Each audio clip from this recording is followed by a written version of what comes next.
के ग्राम पंचायत कार्यालय में प्रांतीय अधिकारी द्वारा मामलतदार, पुलिस निरीक्षक, किसान समाज के अध्यक्ष श्री परिमल पटेल और मोटा गांव के किसानों की उपस्थिति में एक बैठक आयोजित की गई। बैठक का मुख्य उद्देश्य किसानों को यह बताना था कि वर्तमान गुजरात राज्य सरकार के कानून के अनुसार 765 केवी की ट्रांसमिशन लाइन पर जाकर खंबे के क्षेत्र के लिए किसानों को कितना मुआवजा दिया जाएगा, लेकिन किसानों ने हमें साफ शब्दों में कहा कि हम इस कानून के तहत इतनी बड़ी लाइन को अपने खेत से गुजरने की इजाज़त नहीं देते हैं।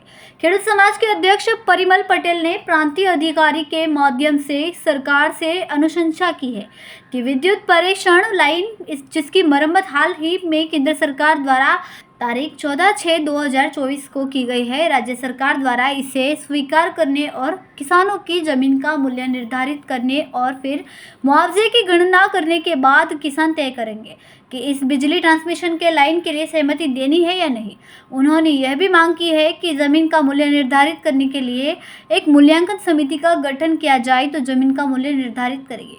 उन्होंने कहा कि अगर पावर ग्रिड और सरकारी सिस्टम दबाव में काम करेगा तो किसान कहाँ जाएगा। उनके द्वारा यह भी कहा गया कि पलसाना तालुका के कनाव गांव में पावर ग्रिड के अधिकारियों की बैठक में तय किए गए निर्णय के विपरीत पुलिस द्वारा बल प्रयोग कर जो सर्वेक्षण कार्य किया गया है वह भी शर्मनाक बात है। यह भी आरोप लगाया गया है कि इस कॉरपोरेटर दबाव के कारण किसानों की स्थिति गंभीर होती जा रही है। प्रांतीय पदाधिकारी द्वारा पावर ग्रिड के अधिकारियों को निर्देश किया गया कि किसानों को भी इस मामले के लिए कम से कम 48 घंटे का समय देना होगा। उन्होंने आश्वासन दिया कि किसानों की सारी बात ऊपर तक पहुंचा दी जाएगी। किसान भी इस विशाल विद्युत परेषण लाइन को अपने खेतों से नहीं गुजरने देने के लिए प्रतिबद्ध थे और अंत तक लड़ने के लिए तैयार दिख रहे हैं। संवाददाता सुनील पटेल, BHP न्यूज़, मोता।